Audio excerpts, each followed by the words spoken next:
Hey everybody, welcome to another video. Today I'm going to be working on these 6 PlayStation 2s which I bought off eBay for a grand total of £36. That's around about $50 US, so less than $10 per console, which really you can't complain. It's pretty cheap. They are all obviously faulty, so I'm going to be trying to fix them in this video. It may be a multi-part video, I'm not sure, depending on what's wrong. But yeah, I bought these basically blind. It didn't really say in the listing what was wrong with them. It just said that they were faulty, they were being sold as spares and repairs, no returns, etc, etc. There's a couple of reasons I've bought this. Number one is because I like to delve into some retro consoles every now and again, you know, just for a little bit of fun and whatever. I don't do it for customers and things like that because it's generally not worth it when it comes to PlayStation 2s. These retail for around about £50 fully working from places like CEX in the UK, and that comes with a warranty, so it's generally not going to be worth repairing them. Obviously, if you've got like a modded console or something like that, then it may be worth getting them repaired, but in terms of the raw consoles, it's generally not going to be worth it. So I don't do them for customers, but I do like to have a little bit of fun every now and again. And I saw these on eBay, and yeah, I just couldn't resist. So I bought them, and yeah, I've been waiting to get to this video. So yeah, if you are new to the channel, my name's Dakota. I'm an electronics technician. I mainly work on games consoles, but I do work on other stuff too. So if that's the sort of stuff that you're into, be sure to get subscribed, turn on the bell notifications, all of that good stuff. And let me know in the comments what you want to see me work on next, and I'll do my best to accommodate. So with that being said, let's get into the repair, but not before I tell you about today's sponsor, PCBWay. PCBWay are not just a PCB manufacturing company, they also offer flexible PCBs, CNC machining and 3D printing services as well. I've used them myself in the past, and I really do recommend them for any of your PCB projects where you're working on your own electronics, or whether you need something 3D printing or something like that. They have an offer on at the minute. You can get 10 PCBs for just $5 when you sign up for a new account, with fast 24-hour turnaround time. So be sure to check them out by clicking on the link in the video description. Thank you to PCBWay for sponsoring today's video. It's those kind of things that make these videos possible, and I really do appreciate it. Let's get into today's video. Right, okay, so they barely fit in the frame here, but we've got 6 PlayStation 2s here. They come as just console only. You know, some of them are in reasonable condition for the age of them, but obviously, you know, this one, for example, is missing a tray, so, or missing the front cover to the tray. So this one will probably end up getting used for parts. It obviously depends what's wrong with it and stuff like that. But for the most part, I mean, this one, this one, this one, and this one are in reasonable condition. This one's got some paint and stuff on it, and it's fairly scratched up.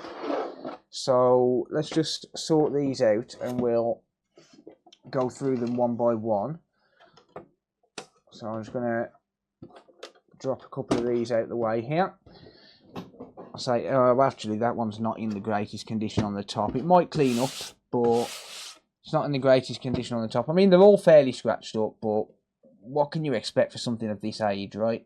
You know, they're not going to be absolutely pristine. So this one here looks complete. I don't think this has been worked on. The warranty sticker's intact. So that one looks okay. It's also got the expansion bay cover, which is nice to come across. Don't look like we've got any damage to the front at all on this one. The buttons are nice and clicky. The ports look in good condition. And so do the back port. So does the back port as well. Okay. Stickers in reasonable condition as well for the serial number and stuff. So yeah, that's good to see. Number 2, again, fairly scratched up on the top, which again is to be expected. Front looks okay. Ports look okay. Disc tray looks okay. Back ports look okay, but this one does look like the warranty seal has been damaged. Oh, yeah, it has it. That one's been torn, okay. But the expansion bay cover is on that one as well. Let's just have a look at this one again.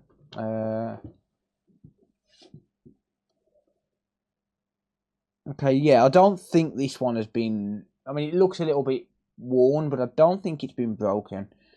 Whereas this one looks like it's definitely been cut.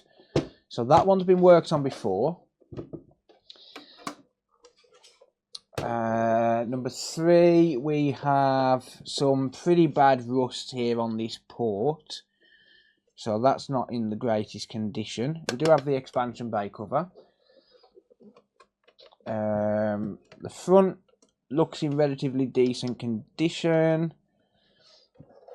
Yeah, overall that one's okay. The warranty seal is intact on this, but it does look like this has seen better days. This might not be repairable, just given the fact that we've got rust on it. We're probably going to have rust elsewhere on the board.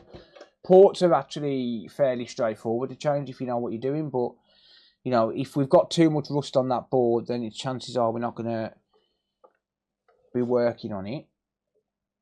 Again, another one with the expansion bay cover and warranty seal intact. Okay, these look like a good buy, to be honest. I mean, £36 for 6 of them, you really can't complain at that. Again, the front covers, the front looks really good. Don't look like it's seen too much wear and tear. And then we come on to the ones that do look a little bit rough and worse for wear. So this one, obviously it's covered in stickers, that's not an issue. Again, the expansion bay cover, nice. I think there's only the one that hasn't got it. Okay, yeah, so that looks in... we've got a little bit of rust kicking in on the AV connector there. Warranty seal intact. Front doesn't look great on this one. So this one may end up getting used for parts. And this one as well. This looks like it possibly had liquid damage. So I may work on this one first. We've definitely got some ingress inside the ports on this one. And obviously the disk drive tray is missing.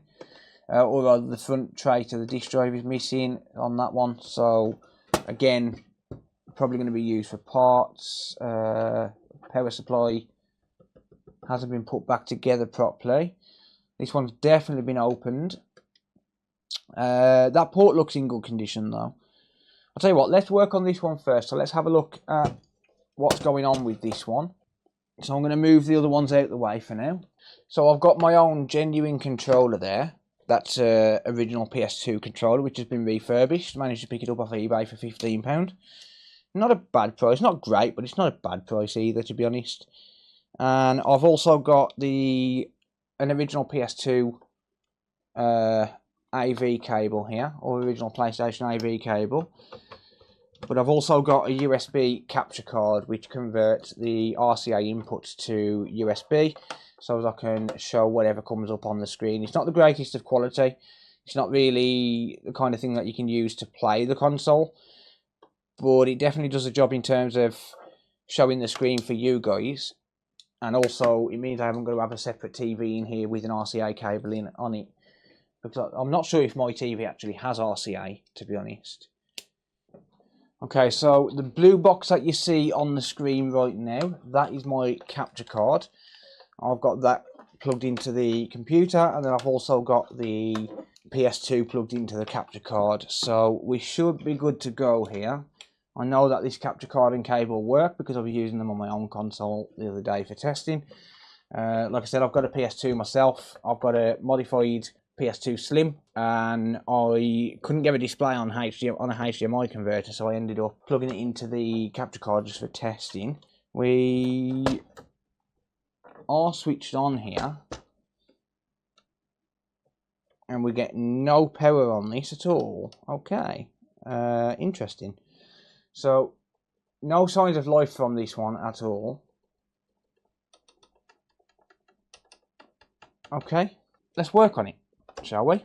So like I said, I'm probably going to do a multi-part video on this. 6 consoles is definitely too much to do in one video, in my opinion. So I think the best thing for me to do is probably to do a multi-part video. It'll probably be either 2 or 3 videos, depending on how long each one takes me and what content I can squash into, you know, the half-an-hour range, which is my typical video length. I think it'll definitely be a multi-part video, unless, you know, 3 or 4 of them just work.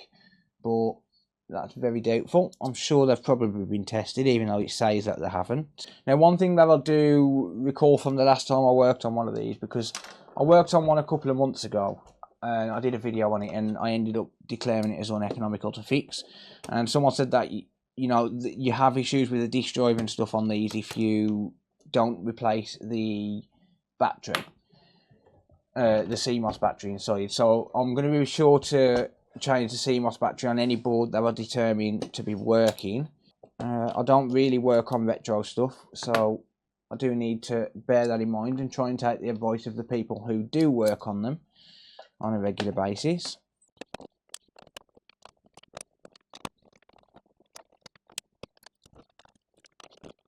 So I will be honest as well, you know, I will be upfront, just as I'm taking this last screw out here. I will be upfront and just say that I don't know how far I'm going to take each one of these. To be honest, I've got to try and think of the video length and also my own time as well, and how economical it's actually going to be to work on each of these. So we'll see. We'll see how it goes. So I'm just going to strip this down. It's most likely going to be a power supply issue on this one, to be honest. I'm not really fussed about the disk drive right now, to be honest. I just want to see if I can potentially get the board itself working. Okay, we've got some broken plastic on that, so this one, I mean, the case isn't in great condition anyway. Actually, is that plastic off the disk drive? It could be. But this case isn't in the greatest condition anyway. I mean, the top's not too bad. It's probably in better condition than some of them. So I may use that top, but chances are this one's probably going to end up being stripped for parts anyway, but just because of the condition the disk drive is in. But it might be nice just to see if I can get the board working, and maybe the power supply as well. You don't want to go poking and prodding at the power supply, because the power supply can carry live voltage even after it's been unplugged. You want to be very, very careful when it comes to that sort of stuff, and especially if you're, for example, plugging it in while the power supply is exposed. Just be incredibly careful with where you're touching and stuff. Like, I know this is plastic around here, but if you slip and touch a live contact, then, you know, you could be in for a world of pain. But what I'm going to do is just plug that in there, and then I'm going to just test. The fuse has been disconnected. Okay, just turn that off. I'm not going to trust that switch though. No, I'm going to trust it.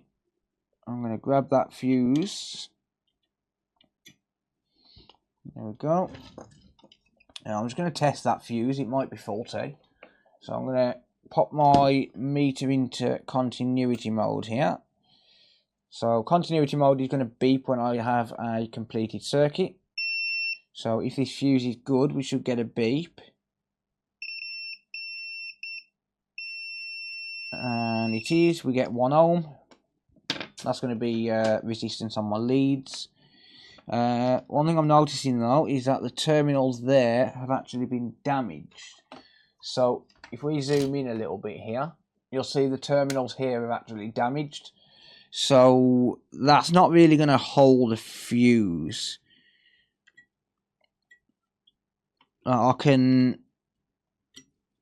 push that back in, but I think those terminals would probably need replacing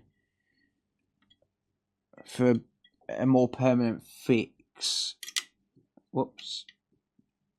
So I don't need to worry about any live voltage, because no live voltage would have been passing through on this.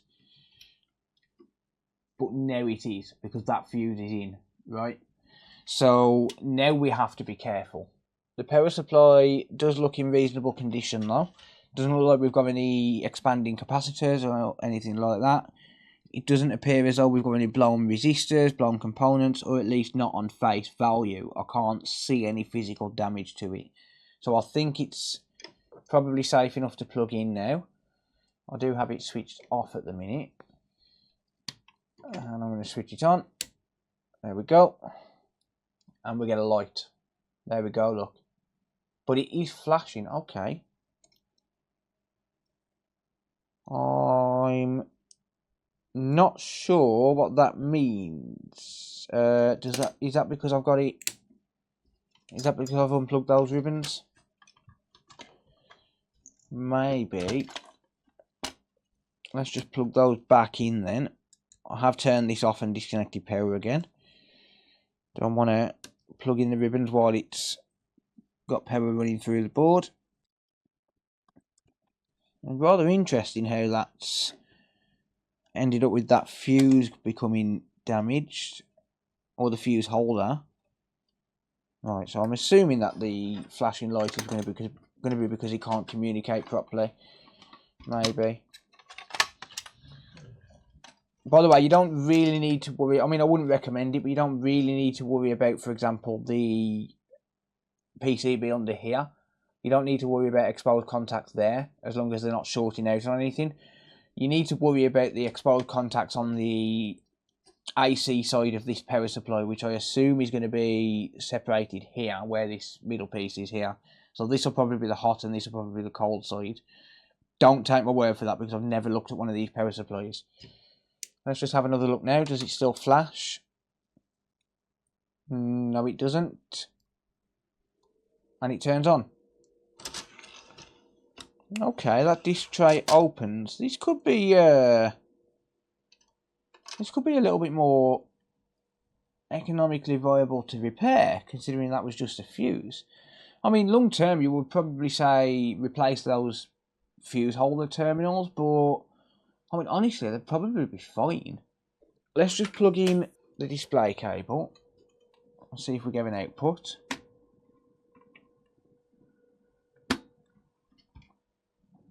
I'll enable my capture card now then. And we do get a display. So that is working, apparently. Let's plug in a controller then. Does my controller work? Yes, it does. And it's got the correct date. It hasn't got the correct time. So it's got 11th of the 5th, 2024, which, hang on, is it the 11th? I think it actually may be the 11th. What do you know? It is. So it's 2 hours out of date. I mean, it's 2:30 AM, not 4:05 AM. Other than that, that seems fine. That seems absolutely fine. So the one thing I don't have immediately to hand is a disk to be able to test the disk drive. So what I'm going to do is I'm going to put this one to one side for now. I'm going to just plug every single other one in and just see if there's a disc in any of them. You know, if any of them turn on and if there's a disc. I've also got this one here, which is one of the consoles, well, the one that I mentioned earlier, which I've worked on in the past. So that's obviously still stripped down and whatnot, but I'm just going to see if there's a disc in here, because I can't find my PS2 disc, and I know I had a test disc. I can't even find the case though, to be honest. So I'm not sure what's happened to it. Just got to be super careful here because the power supply is exposed.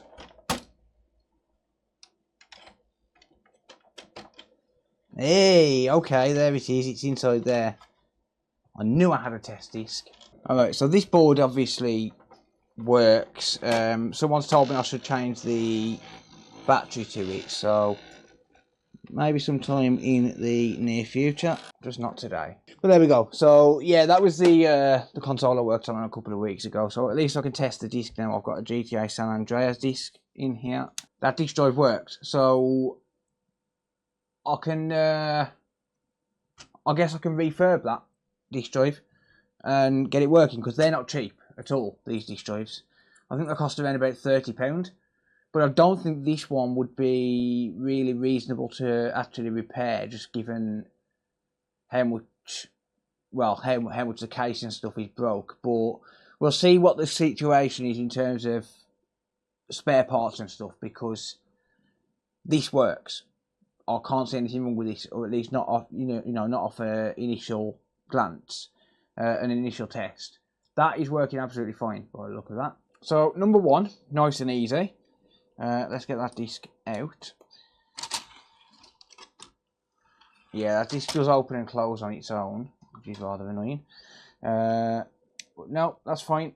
That disk drive is working. The power supply works. The board works. We have one working console, but I'm not going to put this one back together because I don't know what I'm doing with this one as of yet. So this one for now, I'm just going to pop to one side, and we can work on number 2. So the screws to that console and everything else to it, I'm just going to pop into this ESD bag to keep them safe, because if I do end up stripping that down, I would sell the screws as well, because everything is worth money. Someone's always going to need screws and feet and all of that other stuff. So I would strip it down and I would sell the screws as an entire set.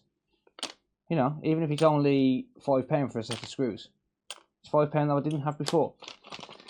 And it helps to recoup the cost of the actual devices. So there we go. Okay, on to number 2. So number 2 is going to be this one. The other one that's not in great condition.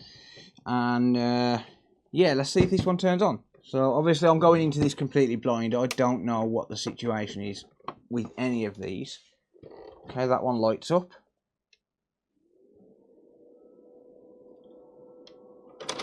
This tray opens and stays open. And it turns on as well. Is it going to load a game? Pop GTA San Andreas in. One other thing I do need to do is test a memory card, but I don't have one to hand at the minute. I've got one, but it's got my 3 McBoot on it. Oh, okay. Those are not great.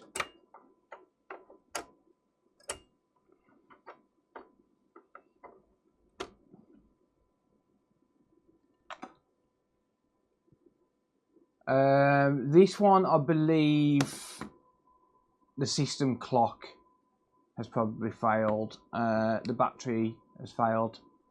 Yeah, okay. So one thing that I recall people saying to me in the first PS2 video that I did was, when you don't get the, on this, you know, this animation, if that don't spin, then the battery has failed on it, and it's also not loading a game. So this one looks like it's going to need the battery sorting out on it. So I've never done that before, so I don't know how that process is going to go. But okay. And I think what I'll do with this, because this one is really badly beaten, so I think what I'm going to do with this is, I think I'm going to replace the battery in it, if I can. And then I'm also going to replace this top with the other one, so as I can basically have one complete working console. It's very dusty inside as well. And yeah, this is very, very dirty inside. It's actually very rusty as well. Interesting. Yeah, I need to take a look at the board, I guess, for this one. Ah, this is that one with the rusty connector. I am contemplating whether it's going to be worth using the parts from this one to fix the other one. So the reason I don't think I should really use this one is the fact that this board is rusty. I'm going to strip it down and have a look at it, but from what I can see so far, I don't think it's going to be worth actually trying to repair this board. I know that it's just going to be a clock issue, but at the same time, I mean, I could repair it and then know full well that if I strip any parts off the board, that it's going to be worth, you know, that it's going to work and whatnot. That is an option. I do just need to look at the board itself though. But right now it doesn't look like it's going to be worth risking repairing this, just given how rusty it is. Okay, so I know my power supply is good, so that's one good thing, knowing that I've got a good power supply there. Okay, so we're down to the board here then. There we are. Yeah, that heatsink is pretty rusted. And I'm assuming that this CR2032 is dead. I'll just get rid of that dust. Yeah, to be honest, I don't know how many of these I'll actually keep. I don't think I'll keep any. Actually, that's not rusted on the inside of there. That would clean up. That's not too bad. I could probably ultrasonic that and then be happy selling that board. Okay, let's just pop this battery out of here. And here's my multimeter at the top of the screen. A little bit difficult to see. But if I just check this battery, so I'm in DC volts mode, 2.77 volts. Yeah, that's pretty much gone skate. Okay, so here's what we can do. We can grab a PS5 motherboard and nick the battery out of that, because these are basically brand new. I don't have any new CR2032s.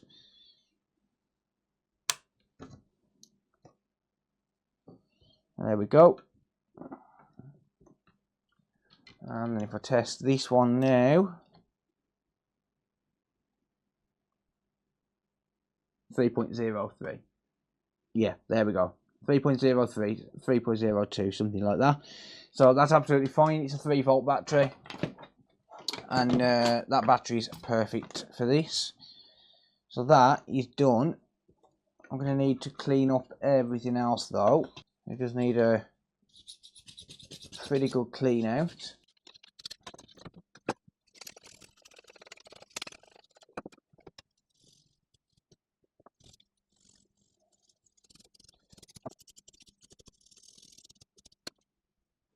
Just look at that dust inside there. Yeah, no wonder it wasn't clipping in properly. Okay.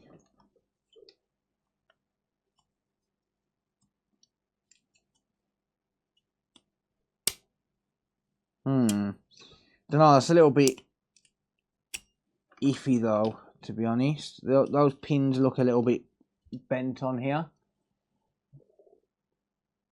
for these locking tabs. They're also a little bit corroded as well. Yeah, I don't know if this is going to be really worth repairing this particular console. I think this one's going to be a case of just repair and strip it down. Maybe use the disk drive on the other one. And then sell the board and power supply separately. Maybe. That's better. We don't get that nasty click now. So I've just pushed those pins back in. Yeah, on that one. So they're not getting caught now. They're still locking in nicely. You know, they're not loose or anything. But we're not getting that nasty click when we press on it. So that's good. Saves us having to scrap that or replace it. Okay, there we go. So that's actually come up relatively clean. I mean, obviously it's still rusty and whatnot, but it's come up relatively clean. It's not too bad. It's alright for using for testing. But yeah, I think it's going to be a case where I'll just, you know, get it working, get it to a point where I know that it's going to be okay to actually use. You know, don't worry about the case or anything, because the case is not in good condition. So scrap the case, get rid of that. Sell the board, sell the power supply, use the disk drive because they're pretty freaking expensive.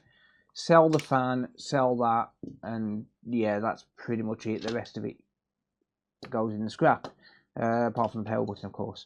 Yeah, so I'm just gonna reassemble this outside of the housing just for giving it a test and whatnot.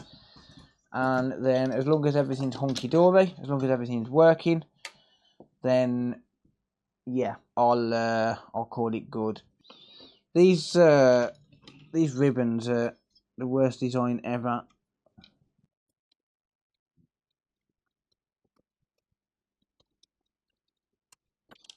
Well, that's now being held in.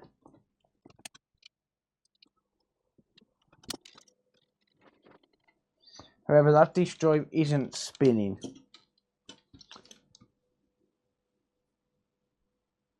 Okay, could that be a disk drive issue? I'll have to do some research on it. But the disk drive isn't spinning. It's trying.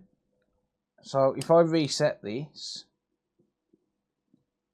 you can see the disk drive is attempting to spin, but it's not actually spinning. So that could be a disk drive issue then. Why that logo's not working still is, again, a bit of a mystery. But I think for now, let's just keep it on the sidelines. It could be a disk drive issue. Let's just take another a look at number 3 for now. So number 3 is in reasonable condition, but this is the one where the warranty seal has been broken. Yeah, number 2 I just don't think is really worth messing with, if I'm being honest. Right, that one is stone dead. Okay, that one's stone dead. Interesting. Let's get this one apart then, shall we? And this is probably going to be the last one that I work on for this video. The video's going on a little bit too long now. I did spend some time looking for a PS2 game, but I've been recording for an hour and a half, so I don't actually know how long in terms of footage, probably an hour.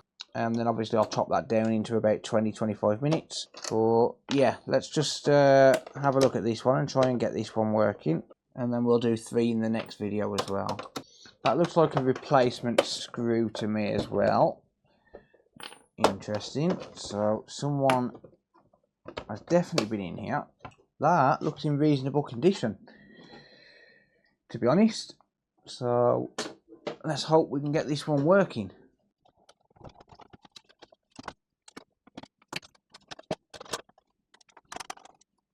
I'm still getting used to taking these apart, by the way.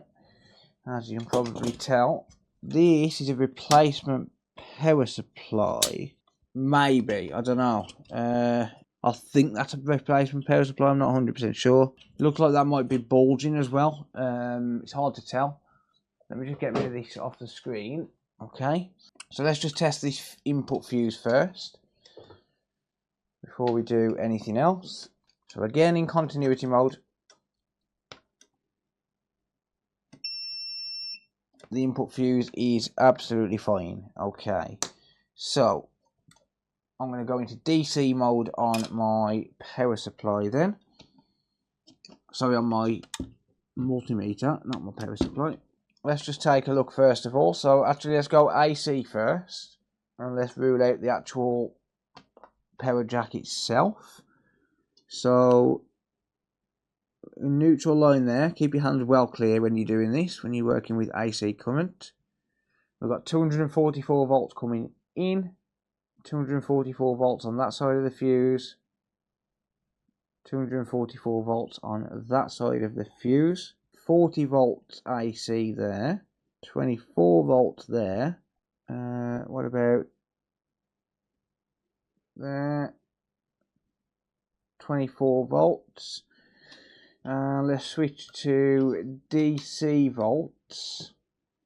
What about this side of the power supply? We're getting 2 volts out on that power supply.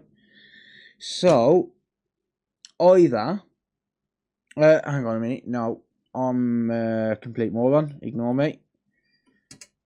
Let's ground that.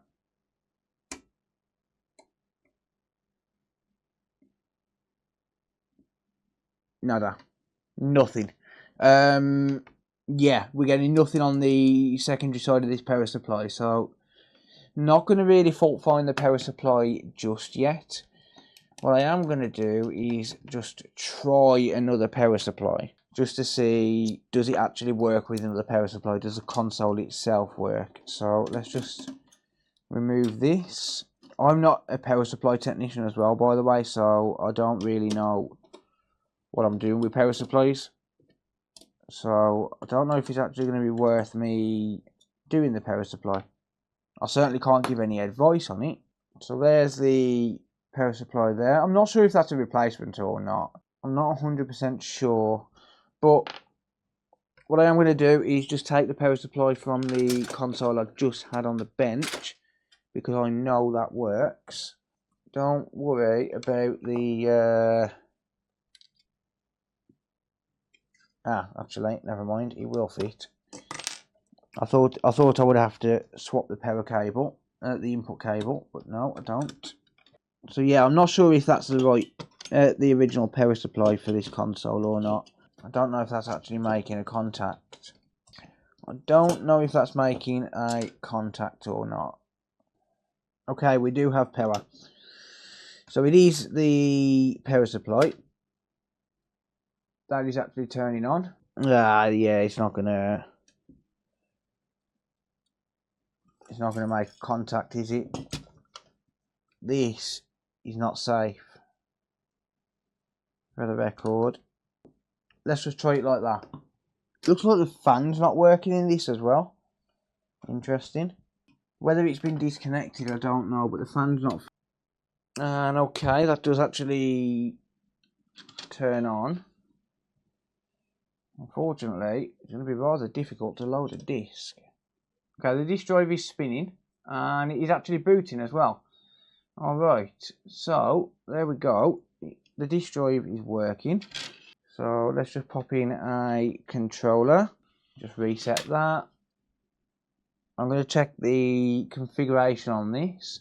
And yeah, the battery's going to need replacing in that one as well. Of course it is. Okay. So this one here, I am going to need a power supply for. The issue I have with that is I don't have one of these power supplies. So one of these front loading power supplies. So right now it looks like I either need to repair this power supply or just basically sideline this one and see which other ones I get. But the rest of that console is working, so for now let's unplug it. I'm going to just try and source one of these power supplies. At least I know that the PS2 that I've got here is working. It just needs a power supply and it's in really good condition. But I am going to leave it there for this video. I've worked on 3. I've got 1 working. That was just a nice simple fix. It was a fuse, the terminal for the fuse itself. So that one was a fairly straightforward one. The second one I just don't think is economically viable, just given the amount of rust and stuff that's on it. So I'm going to use that one for spare parts. And also the disk drive is faulty on that one as well by the look of it. This third one works apparently fine, but the power supply needs replacing, so I need to source one of those. And other than that, yeah, that's the only ones we've worked on. I do have another few PS2s though, so if it comes to it, I will take a look and see if I've got one of these power supplies. Even if I can just get some references off it and get some known good stuff, some known good voltage rails and stuff off it, at least that way then I would be able to fault find this one a little bit more effectively, knowing what to look for and stuff like that. So yeah, that's going to be it for this video. Don't forget to get subscribed for part 2. I will be releasing part 2 early on Patreon, so if you want to watch that one early, then be sure to check me out over there. But obviously Patreon is paid, but it will come onto YouTube a few days after this one does as well.